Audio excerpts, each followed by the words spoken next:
The clockmaker's final page. If your life was a book, and the final page was already written, would you turn to the end just to see how much time you had left? In the city of Oros, time does not merely pass, it is measured with terrifying precision. Elias, a master clockmaker, spent his days listening to the rhythmic heartbeat of gears and springs. He understood that every mechanism has a finite number of ticks before the mainspring finally rests. The morning began like any other, until the chime of the door signaled the arrival of Silas, the courier of the Bureau of Ends. Silas carried a satchel made of heavy, dark leather. He did not smile. His role was far too gravity-bound for pleasantries. Without a word, he placed a thick, ivory envelope on the counter. It was embossed with a seal that Elias recognized instantly. His own name, written in gold ink. The envelope felt unexpectedly heavy, as if the ink inside carried the weight of a lifetime. In Oros, the final date was determined at birth by the Great Astrolabe, though few chose to see it until their twilight years.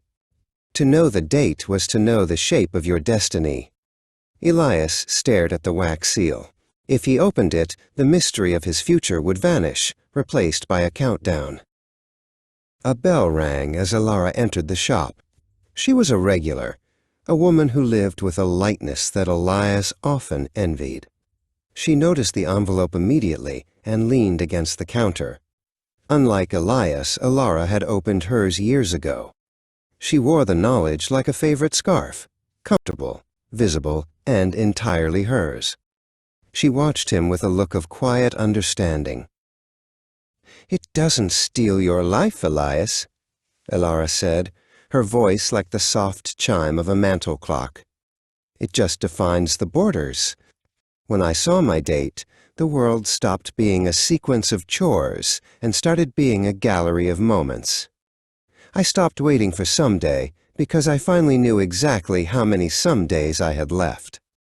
She touched a small pendant at her neck, her own date etched in secret.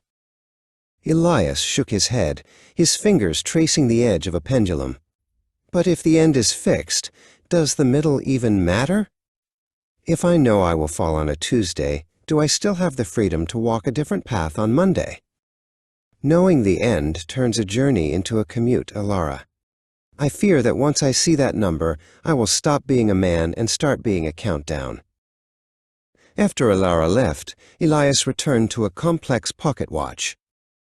It was a masterpiece of Victorian engineering, requiring every ounce of his focus. As he worked, he thought about the nature of a watch. A watch is only useful because it has a limit, 24 hours in a cycle. Without the limit of the day, the numbers on the dial would be meaningless. Was a human life any different? He looked out the window at the Great Astrolabe in the city square, the massive machine that dictated the fates of every soul in Oros. It turned slowly, indifferently. Elias wondered if his destiny was a prison or a blueprint.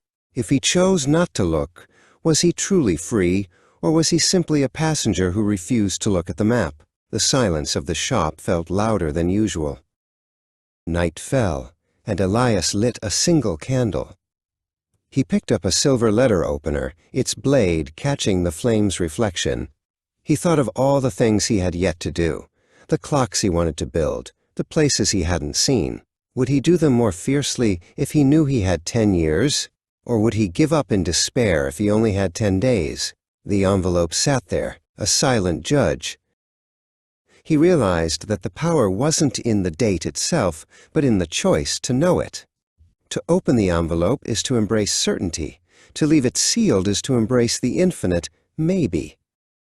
Elias looked at the seal one last time, then turned to the window. The choice remains. If it were your name on the gold ink, would you break the seal? Would you want to know when the clock stops, or would you rather live every tick as if it were the first?